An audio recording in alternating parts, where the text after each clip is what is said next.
নমস্কাৰ বন্ধু বান্ধৱীসকল সকলোকে পুনৰবাৰ স্বাগতম জনাইছোঁ আজিৰ নতুন ভিডিঅ'লৈ। আৰু আজিৰ ভিডিঅ'টোত আপোনালোকক জনাব গৈ আছোঁ, বহুতে সেইদিনাখন কৈছিলে যে দাদা মোৰ পইচা সোমোৱা নাই, মই কেনেকৈ চেক কৰিম, চেক লিষ্টখন ক'ত পাম, এনেকুৱা ধৰণৰ কমেণ্ট কৰি আছিলে যে অৰুণোদয়ৰ পইচা সোমোৱা নাই বা আপোনাৰ ঘৰৰ পইচা কেনেকৈ মানে যিবিলাক আঁচনি আছিলে আৰু আঁচনিবিলাকৰ ধন আপোনাক কেনেধৰণে চেক কৰিব। আৰু বহু মানুহে কিন্তু নাজানে, বহু দুখীয়া গাঁৱলীয়া মানুহ এনেকুৱা আছে যিবিলাক মানুহে নেকি মোবাইল টিপিবও নাজানে। ঠিক আছে, এনেকুৱা ধৰণৰ মানুহ আছে, কিন্তু তেখেতলোকে শাৰী শাৰী পাতি গোটেই দিনটো কষ্ট কৰি পইচাটো চেক কৰিবলগীয়া হৈ আছে। গতিকে আপোনালোকৰ কাৰণে মই আজি এনেকুৱা এটা ইউনিক টিক্স বা এনেকুৱা এটা প্ৰচেছ লৈ আহিছোঁ, মই যিটো নেকি আপোনালোকৰ আগৰ ভিডিঅ'টোত কৈছিলোঁ যে আপোনালোকে ঘৰত থাকি নিজৰ মোবাইলতেই আপোনালোকে চেক কৰিব পাৰিব আপোনালোকৰ বেলেঞ্চ। ঠিক আছে, আপোনালোকে কেনেধৰণে চেক কৰিব বা অৰুণোদয় পইচা সোমালে নাই বা ঘৰৰ পইচাটো সোমালে নাই বা লেট্ৰিনৰ পইচা সোমাইছেনে নাই, কেনেধৰণে আপোনালোকে চেক কৰিব পাৰিব। আপোনালোকৰ সৰু মোবাইলে হওক বা ডাঙৰ মোবাইলে হওক, যিকোনো মোবাইলতে আপোনালোকে চেক কৰিব পাৰিব।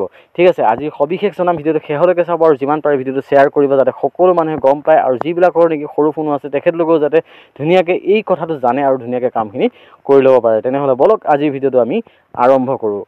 চাওক, পোনপ্ৰথমে মই আপোনালোকক ক'ব বিচাৰিছোঁ যে মই সিদিনাখন কৈছিলোঁ যে আপোনালোকক যিকোনো বেংকেই হওক আপোনালোকে ধুনীয়াকৈ এটা নাম্বাৰ থাকে, যিটো নাম্বাৰত নেকি আপোনালোকে এটা মিছ কল দিলে আপোনালোকৰ ডিটেইলছ, সবিশেষ ডিটেইলছ আহি আপোনালোকৰ মোবাইলত আহি যাব SMS যোগে। ঠিক আছে, আৰু সেইটো বহু মানুহে জানে আৰু বহু মানুহে নাজানে। গতিকে যোনবিলাকে নেকি নাজানে সেইবিলাকক কৈছোঁ মই, সেইবিলাকে ভিডিঅ'টো চাওক, আৰু যোনবিলাকে নেকি জানে তেনেহ'লে আপোনালোকে ভিডিঅ'টো স্কিপ কৰিব পাৰে। ঠিক আছে, আৰু আপোনালোকে কি কৰক, আপোনালোকৰ যদি বেংকত আপোনালোকে কেতিয়াবা যায় তেনেহ'লে আপোনালোকৰ বেংকত এখন ন'টিছ মাৰা হৈ থাকে, তাতে আপোনালোকৰ এটা নাম্বাৰ লিখা থাকে যে বেলেঞ্চ ইনকুৱাৰী নাম্বাৰ, এনেকৈ এটা লিখা থাকে। আপোনালোকে সেই নাম্বাৰটো নোট কৰি আনক। ঠিক আছে, সেই নাম্বাৰটো নোট কৰি আনিলে আপোনালোকৰ ভৱিষ্যতলৈ কাম দিব, আৰু ভৱিষ্যতলৈ আপোনালোকে বেংকত গৈ কিনে আপোনালোকে ফিংগাৰ প্ৰিণ্ট দি হওক বা আপোনালোকৰ একাউণ্ট নাম্বাৰ দি হওক চেক কৰিব নালাগে, আপোনালোকৰ মোবাইলতে অট'মেটিকলি মেছেজ আহি যাব। আৰু কি হয়, কিছুমান মানুহৰ মেছেজ এলাৰ্ট থাকিলেও কিন্তু তেখেতলোকৰ কি হয়, পইচা ভৰাই দিলে কিন্তু মেছেজ নাহে, তেনেকুৱা ধৰণৰ প্ৰব্লেম থাকে। গতিকে সেইটো কাম আপোনালোকে কৰক। আজি মই সবিশেষ দেখাবলৈ চেষ্টা কৰিম যে আপোনালোকে কেনেধৰণেনো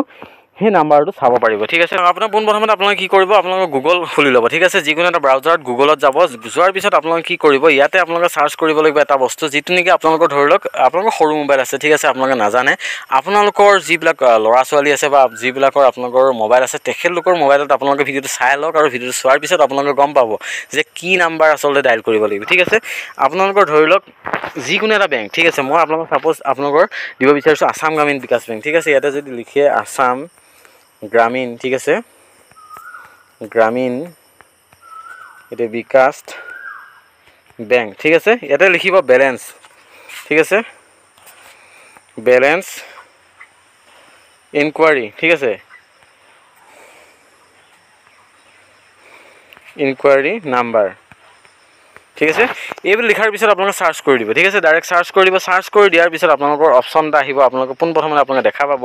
ইয়াতে মই যদি আপোনাক কাৰ্চাৰ কৰি দেখা দিব বিচাৰিছোঁ, ইয়াতে চাওক, to check your Assam Gramin Vikash bank AGVB account balance you can use the miss call service dial. এইটো নাম্বাৰ ডাইল কৰিব দিছে, আৰু এইটো নাম্বাৰ ডাইল কৰাৰ পিছত কি হ'ব, আপোনাৰ মোবাইলত আপোনালোকৰ অট'মেটিকলি কি হ'ব, আধা ঘণ্টা বা এঘণ্টা বা 10 মিনিট, কেতিয়াবা 5 মিনিটতো কি হ'ব, আহি যাব পাৰে আপোনালোকৰ মেছেজটো। কেতিয়াবা কি হয়, ছাৰ্ভাৰ প্ৰব্লেম হৈ থকাৰ কাৰণে সিহঁতৰ যিহেতু আসাম গ্ৰামীণৰ অলপ ছাৰ্ভাৰ প্ৰব্লেম হৈ থাকে, গতিকে অলপ সময় পিছত আপোনালোকে ৱেইট কৰক, অলপ সময় পিছত আপোনালোকে নিশ্চয় আপোনালোকৰ মেছেজত আহি যাব যে কিমান পইচা আছে। ঠিক আছে, মিছ কলৰ কাৰণে আপোনালোকে এই নাম্বাৰটো এনেকৈ ছেভ কৰি ল'ব পাৰে ছাপ'জ। ঠিক আছে, মই দেখালোঁ যে আপোনালোকক নেক্সট ধৰি লওক চবৰেতো আসাম গ্ৰামীণ বিকাশ নহয়, কিছুমানৰ SBI হয়। ঠিক আছে, আপোনালোকে SBI কাৰণে এইখিনি এনেকৈ কাটি দিয়ক, ইয়াত লিখি দিয়ক SBI। ঠিক আছে, SBI bank balance enquiry number, এনেকৈ ক্লিক আপোনালোকে চাৰ্চ কৰি দিয়াৰ লগে লগে আপোনালোকৰ সন্মুখত আৰু এটা বেলেগ নম্বৰ আহি যাব, যিটো নেকি আপোনালোকৰ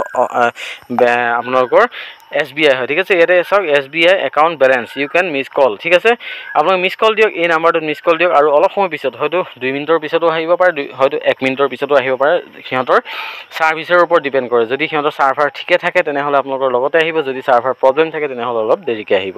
আপোনালোকে তললৈ স্ক্ৰল ডাউন কৰক, স্ক্ৰল ডাউন কৰিলে ধুনীয়াকৈ আপোনালোকে ইয়াতে কি কৰিব দেখা পাব যে কি নাম্বাৰত। আৰু আপোনালোকে মেছেজো কৰিব পাৰে, যে ধৰি লওক আপোনালোকৰ বেলেঞ্চ বুলি আপোনালোকে কি কৰে, যদি SMS কৰিব বিচাৰে তেনেহ'লে ইয়াতে send an SMS with the text BAL বুলি আপোনালোকে SMS লিখি এই নাম্বাৰটোত যদি চেণ্ড কৰি দিয়ে তেনেহ'লে আপোনালোকৰ লগতে কি আপোনালোকৰ বেলেঞ্চটো কিমান আছে আপোনালোকৰ আহি যাব, আৰু তেতিয়া গম পাব যে আপোনালোকৰ বেলেঞ্চটো সোমাইছে নে, আপোনালোকৰ ক'ৰবাৰ পৰা অৰুণোদয় ধন সোমাইছে নে, আপোনালোকৰ গেছৰ পইচা সোমাইছে নে, আপোনালোকৰ লেট্ৰিনৰ পইচা সোমাইছে নে, ঘৰৰ পইচা সোমাইছে, কিহৰ পইচা সোমাইছে, আপোনালোকৰ তাতে ধুনীয়াকৈ বেলেঞ্চটো আহি যাব। আৰু ধৰি লওক আপোনালোকৰ বেলেগ বেংক। ঠিক আছে, ধৰি লওক বেংক অফ ইণ্ডিয়া। ঠিক আছে, আপোনালোকে কি কৰক, ইয়াতে চাৰ্চ কৰক বেংক অফ ইণ্ডিয়া বুলি। ঠিক আছে, মই এক্সাম্পল ৰূপে আপোনালোকক দেখাই আছোঁ, আপোনালোকে নাভাবিব যে ই মিছা কৈ আছে কিবা কৈ আছে। বেংক অফ ইণ্ডিয়া, ঠিক আছে।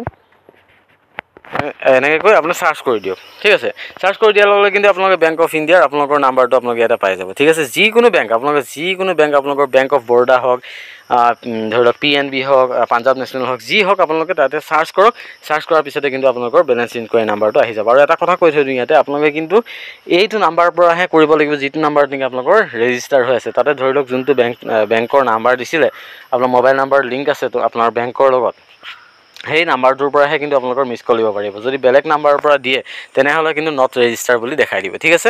গতিকে আপোনালোকে এটা কাম কৰিব, যোনটো নেকি আপোনালোকৰ ৰেজিষ্টাৰ কৰি থৈছে মোবাইল নাম্বাৰ, সেই মোবাইল নাম্বাৰটোৰ পৰা SMS বা আপোনালোকে মিছ কল দিব পাৰে, ঠিক আছে। ইয়াতে দেখা পাইছে বেংক অফ ইণ্ডিয়াৰ কাৰণে এই নাম্বাৰটো দিছে, ঠিক আছে। আৰু মই ইয়াতে দেখাই দিব বিচাৰিছোঁ PNBৰ কাৰণে, ঠিক আছে। আপোনালোকে এবাৰ চাই লওক PNB, ঠিক আছে। ইয়াতে লিখি দিব PNB, ঠিক আছে। PNB bank balance enquiry number, ঠিক আছে। আপোনালোকে চাওক PNBৰ কাৰণে ইয়াতে আহি গৈছে, ঠিক আছে। PNB আপোনালোকে বেলেঞ্চ ইয়াতে ডায়েলিং কৰিব দিছে, এই নাম্বাৰটো আপোনালোকে ডায়েল কৰক।